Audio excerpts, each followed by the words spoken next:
Hey, hello everyone. Welcome back to our YouTube channel again. This is the 41st day of my 60 days challenge that I shoot for you. And after watching this video, you find some tips and tricks. So without any delay, now let's get started. তো আজকের ভিডিওটা তোমাদের জন্য খুবই helpful হতে চলেছে। 2023-এর কলকাতা পুলিশের যে প্রিলিমিনারির প্রশ্নপত্রটা হয়েছিল সেটাতে তোমরা অনেকেও আমার পুরানো ভিডিওতে কমেন্ট করেছো দেখেছি যে প্রশ্নপত্রটা দিদিভাই সলভ করে দিও। তো পার্ট করে আমি সলভ করব, একটা ভিডিওতে তো কোনো মতেই পসিবল না। প্রথমে আমি জিআইটা সলভ করে দিচ্ছি, কারণ জিআইয়ে অনেকেই বলেছো, জিআইয়ের ম্যাথটাতে স্পেশালি। তো প্রথমে আগে জিআইটা সলভ করছি, আজকে শুরু করছি জিআইটা দিয়ে। তো পুরো ভিডিওটাতে হয়তো আজকের একটা দিনে হয়তো পুরো জিআইটা সলভ করে উঠতে পারবো না, কারণ পুরো জিআইটা যদি একটা ভিডিওতে সলভ করে দিই তাহলে ভিডিওটাও অনেকটা লেন্দি হবেই, সাথে সাথে এডিট করতেও সমস্যা, নামাতেও সমস্যা, অনেকটা নেট খরচা হয়ে যাবে একদিনে। আর অতটা নেট থাকে না একদিনে, ন্যাচারালি ক্লাস থাকে অনলাইন, তো সব কিছু মিলিয়ে মিশিয়ে পেরে উঠবো না। তো সেই জন্য পার্ট করে আমি দেবো। তো আজকে অ্যাটলিস্ট 50টা প্রশ্নের মধ্যে যে কটা জিআই পড়ছে সব কটা আমি সলভ করে দেওয়ার চেষ্টা করব। তো চলো লেটস কন্টিনিউ। আর একজন কমেন্ট করেছে দেখলাম, তোমার মাথার পিছনে ওটা কি? এটা একটা হেয়ার ব্যান্ড, আর এটা আমি ইউজ করি কারণ সামনে এই যে ছোটো ছোটো চুলগুলো না খুব ডিস্টার্ব করে, সেই জন্য এই যে এইভাবে দিয়ে এটাকে এইভাবে সেঁটে দিলে ছোটো ছোটো চুলগুলো মুখের সামনে এসে অসুবিধা করে না, আর এটাকে প্রোটেক্টও রাখে। তো সেই জন্য এটাকে ব্যবহার করি। এটা নিয়েও মানুষের সমস্যা। তো যাই হোক, সব ধরনের মানুষই থাকে আমাদের সমাজে, আমাদের সোশ্যাল মিডিয়াতে। তো ঠিক আছে, কোনো ব্যাপার না, আমি এটাতে কোনো নেগেটিভ ফিল করিনি। তো চলো। আচ্ছা, সকালে এখন আমি ব্রেকফাস্ট নিয়েছি, 2টো শসা আর একটা পাকা কলা। আর সকালে ব্রেকফাস্টে ন্যাচারালি জীবন্ত খাবার খাবে সবাই, যদি পসিবল হয় সবার পক্ষে।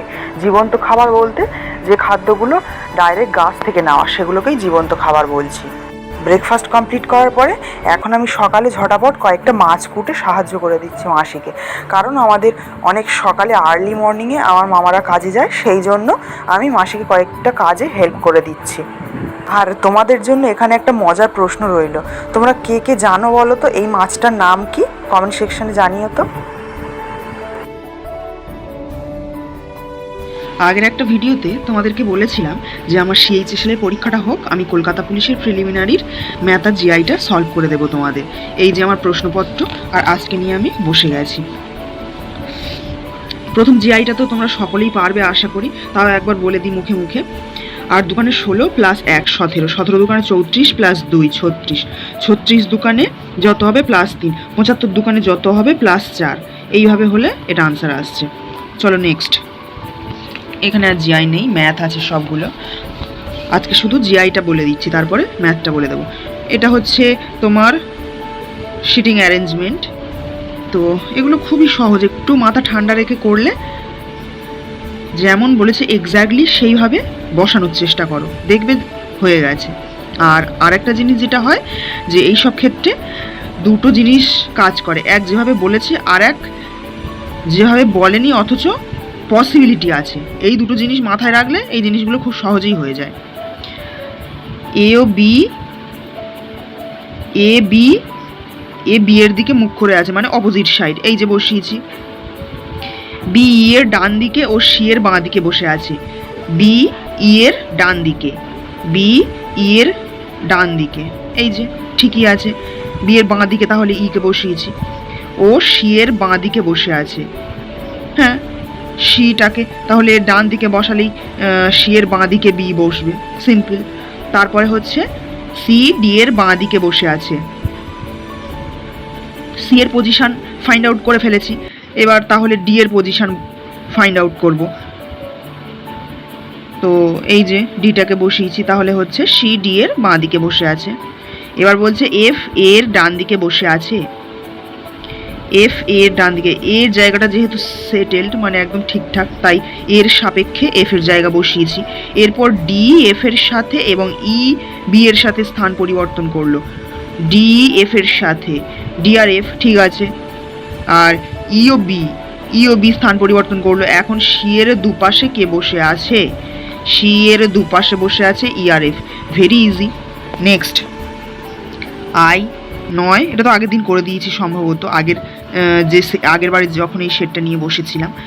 সিম্পল, পজিশান মার্ক করে যোগ। টি এর পজিশান ভ্যালু কত? 20, এর পজিশন ভ্যালু 1, ব্যাস যোগ করে বসিয়ে দাও, আর কিচ্ছু না। এরপরে আসছে এই জিআইটা, এগুলো কিছুই না, কে বড় সেই অনুযায়ী একটা ছক কেটে বোঝা যাবে।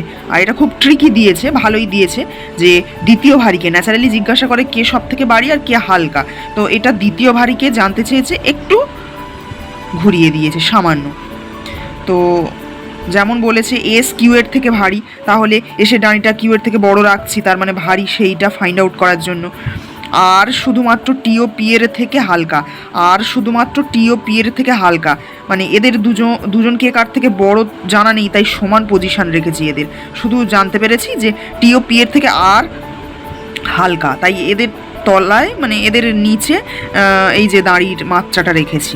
এরপরে বলেছি কিউ সব থেকে হালকা নয়, কিউ সব থেকে হালকা নয়, মানে কিউর পরেও হালকা কেউ আছে, তো কিউটা এখন বাদ রাখছি যেহেতু কিছু বুঝতে পারছি না। এবং পি সব থেকে ভারী নয়, মানে পি সব থেকে লম্বাটাও নয়, তো ওজনের দিক থেকে দ্বিতীয় ভারী কে। তো আমরা তো জানি টি আর পি কে কার থেকে বড় কে কার থেকে ছোট ফাইন্ড আউট করতে পারিনি, আর এখানে বলে দিচ্ছে যে পি সব থেকে ভারী নয়, তাহলে যখন এরা সমান সমান, তাহলে পি সব থেকে যদি উঁচুটা না হয়, তাহলে নিশ্চয়ই এখানে টি সব থেকে উঁচু। তো তাই এখানে ফার্স্ট ভারী হচ্ছে টি, সেকেন্ড ভারী হচ্ছে পি, আর এখানে আনসারই চেয়েছে সেকেন্ড ভারীকে, তো পি আনসার। চলো নেক্সট। এরপর এটা তো ম্যাথ, এরপরে এগুলো ম্যাথ সব। চলো নেক্সট পেজে যাই। এগুলো তো হ্যাঁ, এই যে একটা জিআই 17 নম্বরে, ন্যাশনালিজম শব্দটির প্রতিটি স্বরবর্ণকে ঠিক তার পরের বর্ণটি দ্বারা স্থাপিত করা হলে এবং প্রতিটি ব্যঞ্জন বর্ণকে ঠিক তার আগের বর্ণ দ্বারা প্রতিস্থাপন করা হলে নতুন বর্ণশ্রেণীর বাঁ দিক থেকে সপ্তম বর্ণটি কত হবে। ভেরি ইজি, তোমরা মুখে মুখে বলে বসিয়ে তারপরে করে নিতে পারবে। এই যে বি হয়েছিল আনসার। তো চলো নেক্সট জিআইয়ে যাই। নেক্সট জিআই হচ্ছে এইটা, 8 দুগুণে 16, 1 17, 3 8 24 প্লাস 2, 4 8 32 প্লাস 3, 5 8 40 প্লাস 4 44 হয়ে গেল। চলো নেক্সট। এই যে এটা খুব ইন্টারেস্টিং, এটা আমার তখন ছেড়ে গেছিল, বাড়িতে এসে সলভ করেছিলাম। তো এইরকম জিআই আমি কখনো প্র্যাকটিস করিনি সেইভাবে, সেই জন্য ছেড়ে গেছে, না হলে ওই মুহূর্তে প্র্যাকটিস একটু যদি করতাম তো সেক্ষেত্রে এগুলো মারা যেত, এমন কিছু কঠিন না। তো এটা হচ্ছে 3 গুণিতক 1, মানে ওই মুহূর্তে মাথায় আসেনি, কঠিন না, আবার জিআই প্র্যাকটিস না করেও মারা যায়। এবার ওই মুহূর্তে যদি ব্রেন ঠিকঠাক নিয়ে না যায় সেক্ষেত্রে মারাটা একটু ডিফিকাল্ট। তো এক্সাম হল থেকে বেরিয়ে যখন ট্রেনে বসে বসে সলভ করতে করতে আসছি, আমি বলছি ইস এটা ছেড়ে গেল, তখন মাথায় আসেনি, তো এই হয়। তো এটা হচ্ছে 3 1 3, তারপরে হচ্ছে এখানে জিজ্ঞাসার চিহ্নটা ছিল, এটা হবে 3 দুকানে 6, মানে প্রথমেরটার সাথে 1 গুণ, দ্বিতীয়টার সাথে, যাতে আরেকটু বোঝার সুবিধা হয় আমি আরেকবার এটাকে পরিষ্কারভাবে লিখে নিলাম। এটা তো করেছিলাম, তারপর আরেকবার পরিষ্কারভাবে লিখে নিলাম।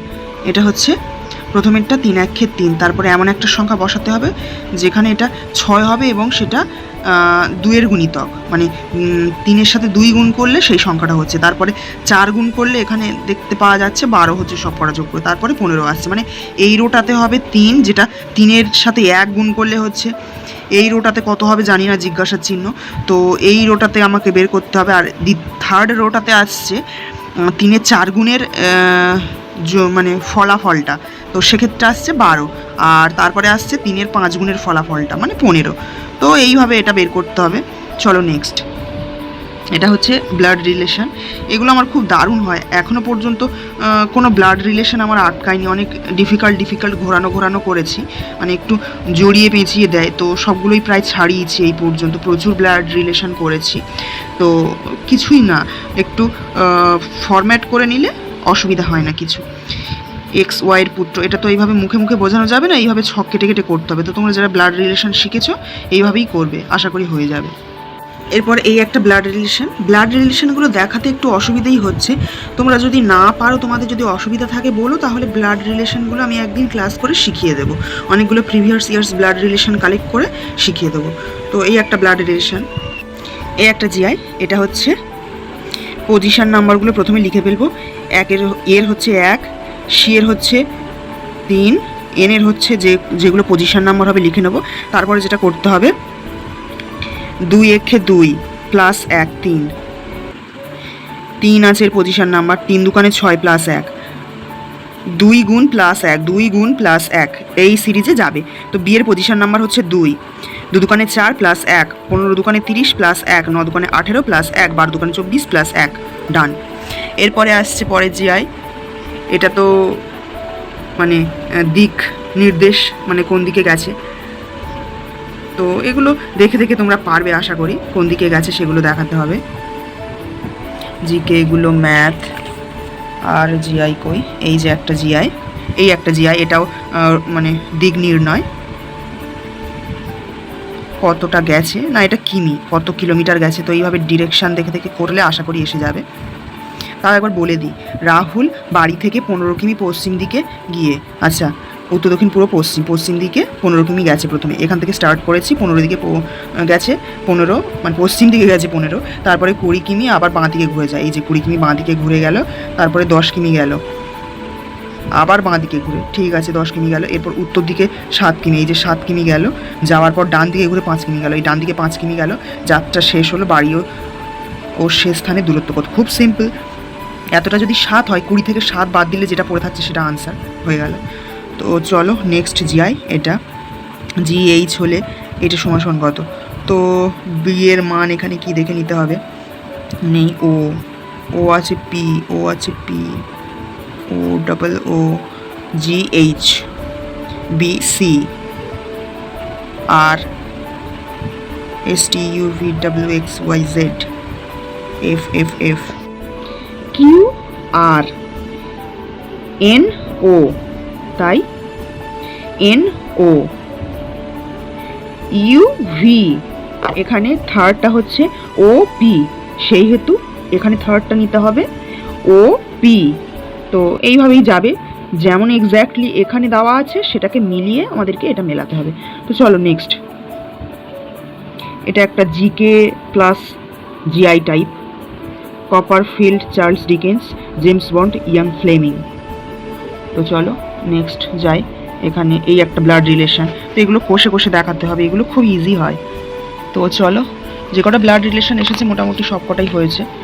আজকে মোটামুটি 50টা থাক, পরের ভিডিওতে আবার 50টা দেখিয়ে দেবো, কারণ ভিডিও প্রচুর লম্বা লেন্দি হয়ে যাচ্ছে।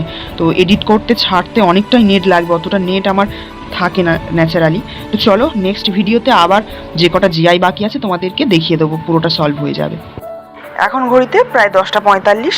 এখন কয়েকটা কাঁঠাল কেটেছিল, তার কয়েকটা কোয়া খেয়ে নিচ্ছি। এই বছরে এই প্রথমই কাঁঠাল খেলাম একবার। তো চলো আজকে ভিডিওটা রাখছি এতটুকুই। যদি একটু হেল্পফুল হয়ে থাকে ভিডিওটা, একটা ছোট্ট লাইক, শেয়ার অ্যান্ড সাবস্ক্রাইব করে যেও। তো দেখা হচ্ছে নেক্সট ভিডিওতে, ততক্ষণের জন্য সবাই খুব ভালো থেকো, সুস্থ থেকো, আর অবশ্যই প্রিপারেশন করতে থেকো।